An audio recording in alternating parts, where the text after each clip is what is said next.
Bienvenue dans Voix de quartier, le podcast qui donne la parole aux femmes de force issues des quartiers de Chartres Métropole, celles qui entreprennent, qui inspirent, qui bousculent les idées reçues.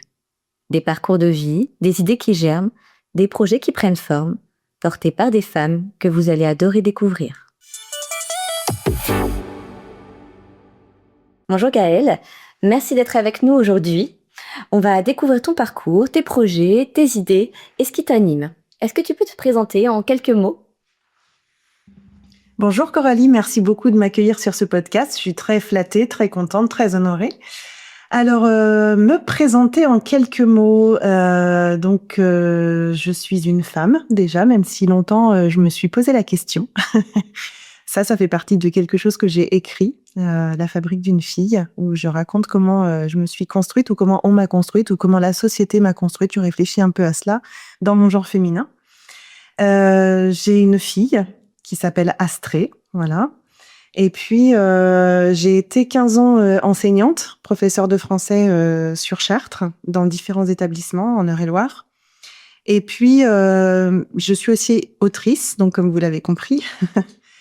Et un jour, je me suis demandé comment je pouvais faire pour parler d'écriture toute la journée, parce que le métier d'enseignante me prenait beaucoup d'espace mental. J'adore ce métier, j'adore enseigner, j'adore être devant les élèves. Et en même temps, je voulais plus de temps pour écrire. Donc, j'ai réfléchi à ça en 2020, parce qu'en 2020, j'ai signé mon premier contrat d'édition. Et puis, comme vous savez, en mars, il s'est passé aussi autre chose qui fait que j'ai disparu derrière les ordinateurs. Et ça, j'aimais pas du tout parce que j'avais plus de sens à ma mission d'enseignante. J'arrivais plus à voir comment aider mes élèves. À l'époque, j'étais enseignante au collège Jean Massé à Mainvilliers. Et j'ai réfléchi à ça et j'ai découvert le métier de coach. Et je me suis dit, tiens, coach littéraire, il y en a peu. C'est intéressant parce que moi, j'ai toujours été intéressée par la psychologie. Et là, le coaching permet justement de s'intéresser à la manière dont le cerveau de chacun fonctionne, dont chacun fonctionne dans sa vie et de s'adapter à ça. Parce que ce que je déteste, moi, c'est les cases. J'aime bien, je trouve que c'est important les cases, de se retrouver, pour se repérer, etc. Mais j'aime bien qu'on puisse jouer avec, qu'on puisse ne pas être enfermé dans des cases. Et j'ai découvert ça en faisant cette formation de coach, dans l'idée que j'allais accompagner les écrivains. Aujourd'hui, je suis coach littéraire et en fait, je suis davantage coach. En fait, j'accompagne plus la personne dans son projet que le projet d'écriture. C'est-à-dire que j'accompagne moins sur la technique, plus sur les enjeux émotionnels, organisationnels. Mon envie, c'est que les personnes, et notamment les femmes, parce que j'accompagne beaucoup de femmes, même s'il y a aussi des hommes, que je les accompagne pour se révéler, pour dire qui elles sont, voilà, qui je suis aujourd'hui. Je trouve ça tellement important de s'affirmer et de pouvoir s'autoriser aussi à dire, voilà comment je suis, comment je fonctionne. C'est peut-être pas comme tout le monde et en même temps, moi, ça me convient pour avancer. Merci beaucoup, c'était très clair. Je mettrai en lien les livres que tu as écrits et j'aimerais que tu nous en parles un petit peu, si c'est possible, de ce que tu aimes, de ce que tu as écrit et le sens que ça a pour toi. Alors, l'écriture, pour moi, d'abord, j'ai réfléchi longtemps à pourquoi j'écris. Et en fait, pour moi, c'est une manière de me connecter au temps présent. C'est comme une méditation. Moi, je suis beaucoup dans l'action. Je suis beaucoup dans j'avance. Et l'écriture me permet de me poser et puis de visualiser finalement ce que j'ai dans la tête. C'est pour ça que c'est important pour moi, l'écriture. Alors, je me suis rendu compte que ce que j'écrivais, c'était toujours autour de la féminité. Dès le début, j'ai eu 3 textes publiés. Là, j'ai récupéré les droits sur 2 d'entre eux. Mais à chaque fois, c'est le féminin et tout ce qui arrive aux femmes uniquement parce qu'elles sont des femmes. Non pas pour les présenter comme des victimes, mais parce qu'il y a des choses qui nous arrivent, qui n'arrivent qu'à nous. Tomber enceinte, par exemple. A priori, en tout cas, ça arrive aux personnes qui sont genrées féminins. Voilà. Et donc voilà, c'est ça, c'est ce qui m'intéresse, la féminité. Donc j'ai écrit mon premier texte, c'était une dystopie où une jeune femme lutte contre une décision de son gouvernement qui décide d'enfermer de manière préventive toutes les personnes qui portent le gène de la criminalité. Donc elle s'engage dans la lutte à ses risques et périls. Ensuite, c'est le texte dont je vous parlais en introduction, La fabrique d'une fille. Donc c'est mon histoire que j'ai d'abord publiée sous pseudo parce que j'avais peur que que mes parents le lisent. Et j'avais peur de les blesser. Et donc, j'ai publié sous pseudo. Et un jour, je leur ai donné à lire. Et je me suis sauvée. Je leur ai mis une lettre où je leur ai expliqué que j'avais écrit ce texte, qu'il avait été publié et qu'ils pouvaient être fiers de qui j'étais aujourd'hui, que tout ce que j'avais vécu, je l'avais mis dans... Enfin, j'avais pas tout mis dans le texte, mais j'ai mis beaucoup de choses et que peut-être ça allait les perturber, les choquer, etc. Mais qu'en tout cas, ils pouvaient être fiers de ça parce qu'aujourd'hui, ça permettait d'être la femme que je suis. Et 2 heures après, j'ai reçu un coup de téléphone de mes parents qui m'ont dit: «Ah mais c'est super, on te reconnaît bien et en plus, bah voilà, cet épisode, si c'était à refaire, on le referait parce que toi tu l'as mal vécu, mais c'était pas du tout notre intention». Et là, j'ai senti une libération parce que j'ai été reconnue une 2e fois par mes parents quand même et c'était un vrai message d'amour qu'on se donnait, les uns aux autres. Et puis le 3e texte, c'est l'histoire de ma voisine que je trouvais jeune pour avoir un enfant de son âge, qui a à peu près mon âge. Donc moi, j'ai 41 ans et elle a un enfant qui a 25 ans à peu près. Et en fait, elle est chilienne et elle m'a expliqué qu'elle est tombée enceinte quand elle était étudiante. Et au Chili, le droit à l'avortement c'est encore interdit, l'avortement. Et donc, elle n'a pas réussi à avorter de manière illégale non plus. Donc, elle a dû garder cet enfant.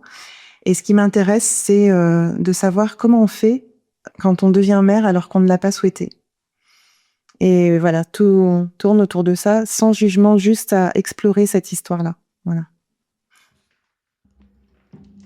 Merci parce que franchement, je trouve ça hyper émouvant, des sujets riches, variés, effectivement assez féminins et en même temps qui peuvent parler aussi à des hommes parce que finalement ils peuvent connaître des femmes autour d'eux ou c'est des beaux sujets en tout cas.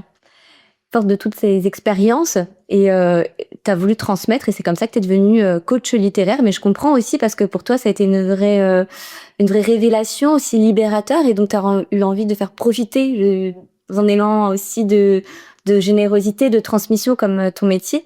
T'as profité aux autres. Ta passion pour l'écriture qui t'a vraiment beaucoup accompagnée.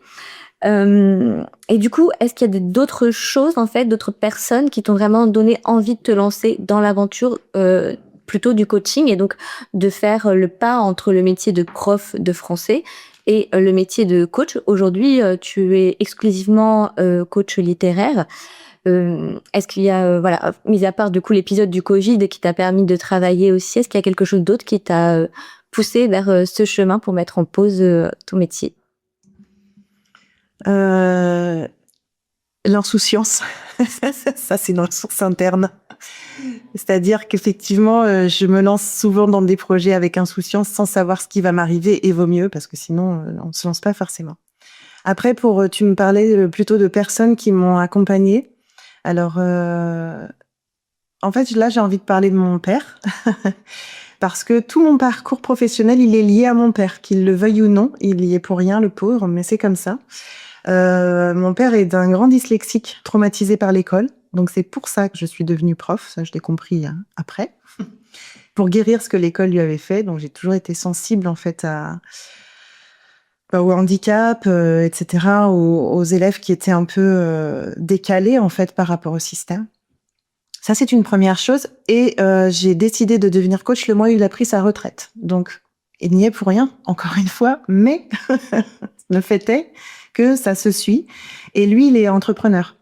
Il a donc je suis très fière de lui parce qu'il n'a pas son bac et il a eu un parcours professionnel varié et il a fini par racheter une entreprise. Donc je pense que au fond, j'ai eu ce modèle-là qui fait que je sens que c'est possible. Ma mère aussi, à peu près à mon âge, est passée de l'hôpital public en libéral. Donc pareil, elle a changé de parcours professionnel. Donc ça, ce sont mes modèles. Et puis ensuite, j'ai été accompagnée par la BGE pour créer mon entreprise et la développer. Je suis encore accompagnée actuellement. Et franchement, ça, c'est heureusement que ça existe parce que ces dispositifs-là, parce que sinon, il n'y a pas de formation pour être entrepreneur. J'ai acheté, moi, des formations comme ça ponctuellement, donc j'ai pu m'auto-former aussi. Mais cette structure-là, la CCI aussi, m'a accompagnée.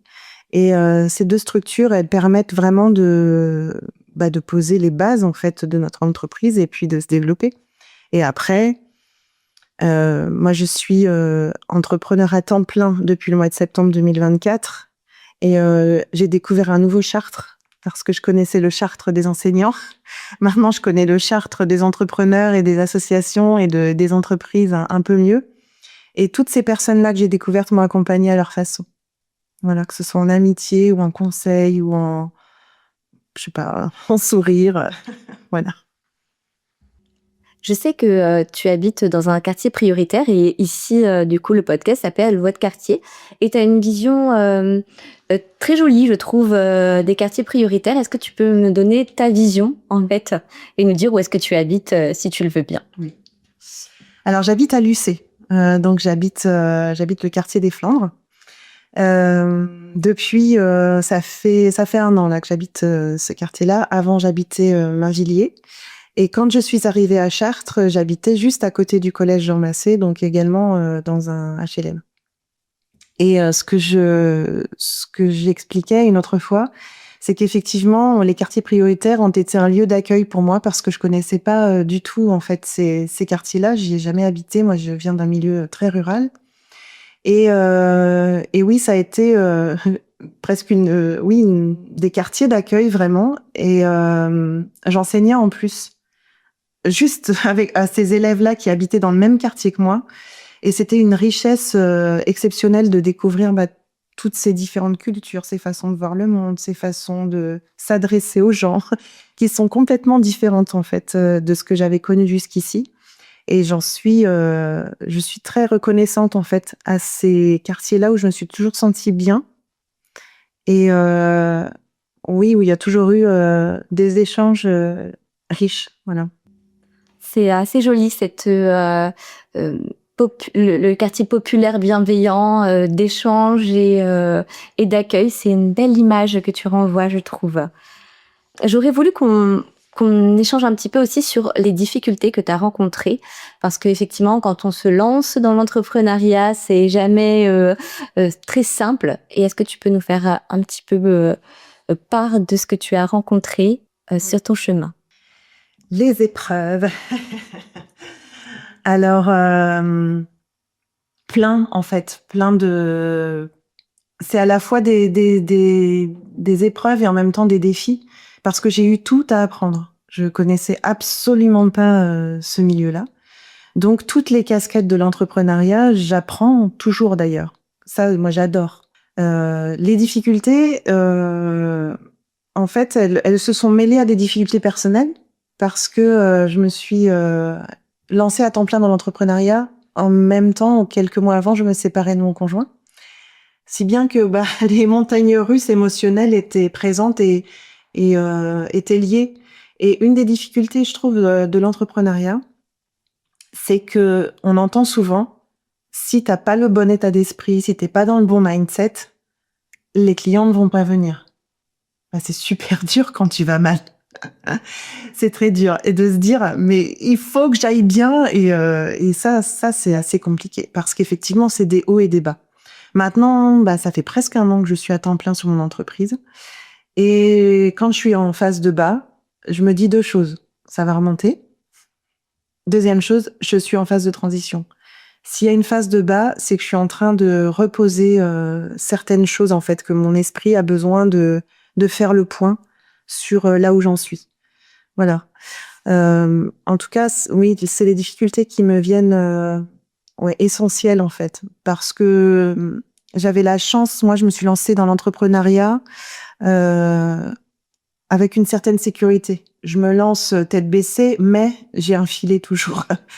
Et ce filet-là, il me permet aussi d'être plus sereine. Ce filet financier, en fait, que c'est les sous que j'ai de côté. D'autres entrepreneurs ont le chômage. Moi, j'avais ce filet-là, des économies de mes années d'avant, pour essayer de voir justement, pour aller au bout de ce projet-là. Ça a bien fait d'aller au bout de ton projet, parce que on a pu bénéficier d'un atelier dans le cadre de l'association et c'était vraiment très chouette. C'était un bel atelier.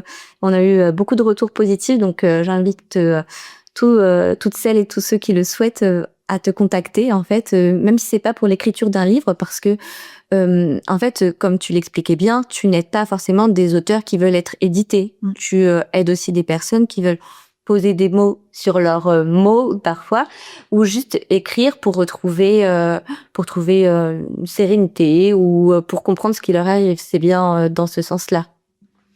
Oui, exactement. C'est dans ce sens-là. Et notamment, là, je vais accompagner une personne dont la fille lui a demandé d'écrire son histoire à elle. Et ça peut être aussi écrire pour transmettre parce que ça nous a été demandé ou parce qu'on en a envie aussi. C'est super joli, parce que je pense qu'il y a beaucoup de gens qui ont envie d'écrire leur mémoire, justement pour transmettre. On parle beaucoup de transgénérationnel, de transmettre à sa famille, etc. Et donc c'est important aussi de pouvoir léguer ça avec notre vision à nous, ce qui n'est pas forcément la vision qu'ont les personnes de notre famille ou les autres de notre histoire. Du coup, tu nous as parlé de la BGE, de ta famille qui t'a beaucoup inspiré. Est-ce qu'il y a d'autres personnes ou d'autres institutions qui ont été des sources d'inspiration ou des lectures ou des personnes qui sont un petit peu mentors ou sources de réflexion pour toi dont tu pourrais t'inspirer? Bon, alors je vais être très classique, mais Simone Veil est un est un mentor, voilà, avec un M plus majuscule évidemment.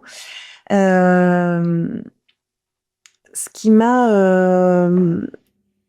je crois que ce qui m'a inspirée, alors ça peut être un peu en dehors de lecture ou autre, parce qu'effectivement là, ça me vient pas tout de suite là des lectures. Pourtant j'en ai eu plein, j'ai écouté plein de podcasts, de vidéos, etc.